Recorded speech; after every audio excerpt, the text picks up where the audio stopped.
on the line until I can get a quorum here for the full board. Manoka, you want to work on that? Okay.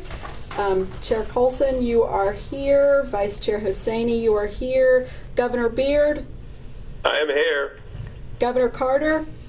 I'm here. Governor Caruncho? I'm here. Governor Kaur?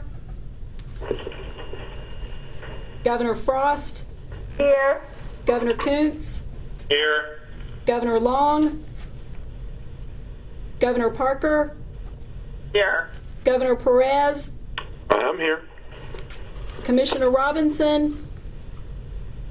Governor Rude? Here. Governor Stavros? Here. Governor Temple? Here. Governor Tripp? Dr. Yost? I'm here. Chair Colson, you have a quorum. Wonderful. Thank you all very much for finding the time today to attend this call. We have a couple quick items on the agenda, and I'm going to turn to Governor Hosseini first for the reappointment of university trustees. Thank you, Mr. Chairman. During the 2012 legislative session, the Florida Senate did not confirm 9 of our appointees to the Board of Trustees. Under the Florida law, the Board of Governors has 45 days or until April 23, 2012 to consider reappointing the trustees who were not confirmed by the Senate. The Trustee Nominating and Development Committee recommends that the full board reappoint the following trustees who were not confirmed by the Senate: Gerald Grant, FIU Board of Trustee; Meg Crofton, UCF Board of Trustee; Robert Garvey, UCF Board of Trustee; Marcus Marchena, UCF Board of Trustee; Charles Edwards, UF Board of Trustees; Susan Cameron, UF Board of Trustees; Fred Franklin, UNF Board of Trustees; Sharon King, UNF Board of Trustees; and finally, David Cleveland, UWF Board of Trustees. Mr. Chairman, I move that the full board reappoint the trustees named above. Thank you. Do I have a second? A second. Okay, we have a motion and a second. Any discussion? All in favor say aye. Aye. Opposed, like sign. Motion passes. Thank you, Governor Hosseini. The next item on our agenda is a consideration of the approval of the notification of interest rate change period for Florida State University. And Governor Beard, I think that's your committee. That is. This item relates to the FSU Dining Hall Revenue Bond Series 2005. In accordance with the terms of the bond, it is up to the board to select the interest rate reset period. FSU is requesting a 10-year period with an estimated fixed rate of 2.75%. which will provide savings of $1.6 million versus the current interest rate of 5%, 5.083%. Our staff, as well as the Division of Bond Finance, concur with FSU's selection. Is that a motion to approve this? I'll be glad to make that a motion. Okay. Can we have a second? Second. Okay. Any discussion for Governor Beard? If not, all in favor of the motion say aye. Aye. Opposed? Thank you all. Thank you. The third item on our agenda is the public notice of intent to amend regulations, and I'm going to ask Governor Perez to explain this item. Thank you, Mr. Chairman.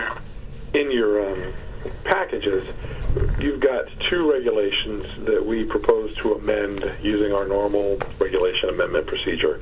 So this is really just the first step in our 2-step process. If we approve these proposed amendments today, we're really only approving our notice of intent to amend. Then we've got a 14-day public comment period. We'll post it on the web. Folks can review it to submit any comments, and then we'll pass it or consider it for final approval at the June board meeting here in Orlando. One of the things that we're trying to do in this process is get a bit ahead of the legislative process. We're actually proposing regulations that are relating to legislation which we hope the governor will sign, but we don't know if he will or not. We may know before this call is over whether he signs it.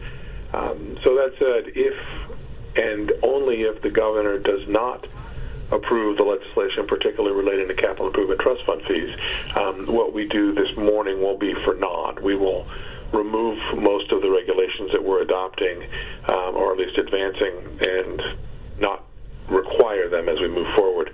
The purpose for doing this today is so that we can actually consider these in June. In the event that the governor signs the CITF legislation, universities could then apply for a fee increase, and it could take effect in fall. So we're trying to create more flexibility for our universities in getting ahead of the process. So let me start with Regulation 7.003, which is entitled Fees, Fines, and Penalties. There's a couple of proposed amendments to that regulation, and again, these are all in the packet that was online. First, in paragraph 25, we've included the new fees for each of UWF and FAMU that we approved at the board meeting last month at our March meeting. Second, there are a number of changes that relate to House Bill 5201, what I was talking about before, the primary change of which is to increase the capital improvement fee.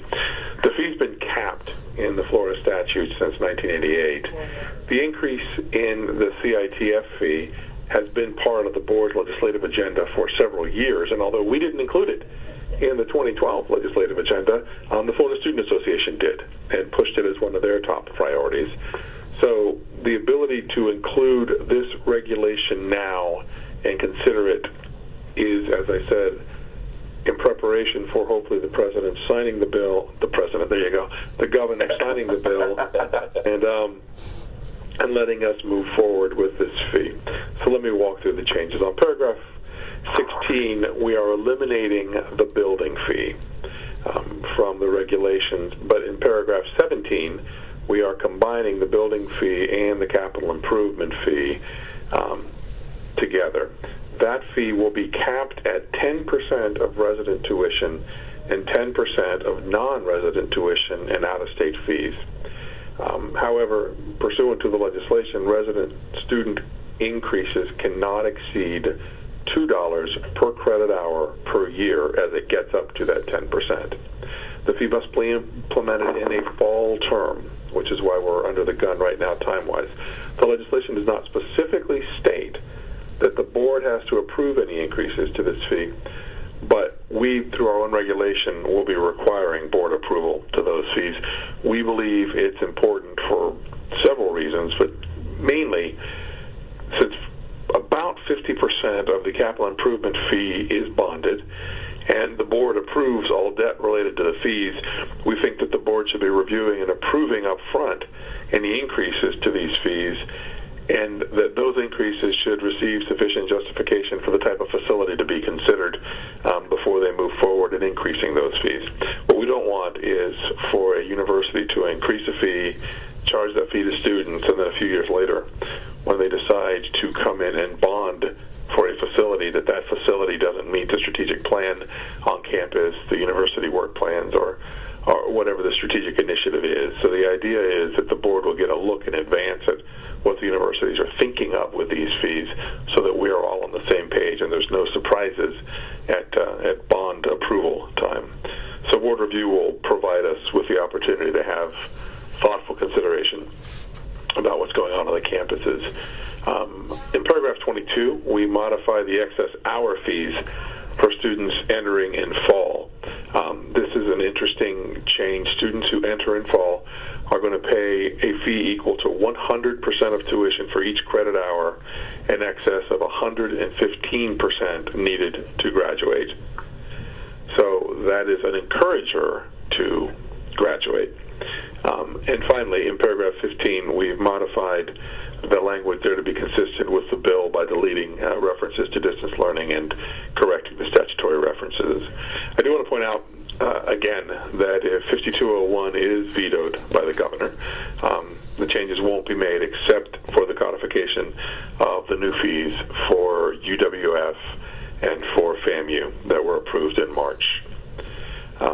Any questions with regard to the first regulation change? No question. Okay, so what we're doing is we would be approving, Mr. Chair, the notice of intent to amend. This regulation would then be listed on the website, published and advertised, and we would take comments for a public comment period. Nico, can I ask a question? Sure. It's Tom Kuntz. So do the universities, I mean, they're in the mix on this, they understand this, or is this something they're going to now need to understand? No, there's no surprise here, Tom. Staff, Tim Jones and team have been working with the universities on this language. I'm not going to lie, there are some universities who feel that the board maybe shouldn't be putting these regulations in place.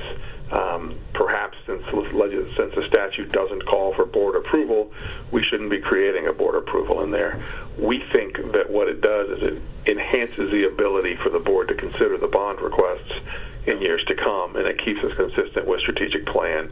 But again, that conversation will happen once we see those university comments. But yeah, I got it. By the way, I'm highly supportive. I think it's critical that we do see it, but I just was curious. The other question, just on the second one you talked about, so is that just a double up on the tuition for somebody that just wants to keep taking classes but isn't trying to graduate? You could certainly couch it that way. It's really an understanding that we need time to graduation to come down. If you've got over 115% of the credits needed to graduate, it's time to graduate. Yeah, okay, good. I like that too. Any other questions on that resolution? Okay, let me go ahead. Take a motion on that. I'm sorry, Governor Husseini? No, this is Dean. Dean. Did you make a motion on that one? This is Tom Kuntz. I move approval. Oh, I'm sorry. Yeah, I was about to do that. So, or I'll second, whatever you prefer. No, that's great. My vice chair has moved approval of the public notice and intent to amend Regulation 7.003, Mr. Chair. Okay, and you'll second it? Absolutely. Okay. Any further discussion? If not, all in favor say aye. Aye. Opposed? Okay, motion passes. Thank you, Mr. Chair. We have a second regulation as well at 7.002, tuition and fee assessment, collection, accounting, and remittance. Fairly straightforward. The regulation is being amended just to delete the reference to the building fee, which was eliminated pursuant to House Bill 5201 if the governor signs it. It's reflected in paragraph 4 of 7.002. Again, if the governor vetoes 5201, then this regulation will not take effect either. Any questions? Okay, if none, Mr. Chair, I want to move approval of the public notice and intent to amend Resolution 7.002. Great. Can we have a second? Okay, we have a motion, a second. Any discussion? All in favor say aye. Aye. Opposed? Motion passes. Thank you, Mr. Chair. That concludes our report. And then it concludes our agenda as well. I want to bring you all up to date on a couple things. One is we still have a conference call scheduled for May 3rd. I don't know whether we'll keep it or not, but please keep it on your calendar. I promise you I won't have it if we can avoid not having it. And the other thing is all your secretaries are going to find out that we're going to start our June meeting, which is at UCF, on Tuesday at noon, Tuesday, June 19th. We have 11 work plans to go through from the 11 universities, and we just can't get it done if we don't start by noon on Tuesday. And we're going to have to work really hard all day Tuesday afternoon and all day Wednesday just to get through the 11 work plans. And then Thursday morning we'll do our committee work, and then our board work will be done Thursday afternoon. That'll get us out of here on Thursday afternoon. So that's when does it start again, Dean? We're going to start 19th. You said at what time? At noon. At noon. Okay. Yeah. Mr. Chairman, is that at noon on Tuesday, right? Not, it doesn't, because I have it here on 20th. So what you're saying is you're going to come and start a day early on 19 at noon time. Right. We checked some schedules and just we couldn't extend it a day later. So starting a day earlier was better. So we're going to do that. If we average an hour just to get through the work plans, it's 11 hours of work. So we've got a lot of work to do. Well, the only thing is you never explained that to us when we took the job.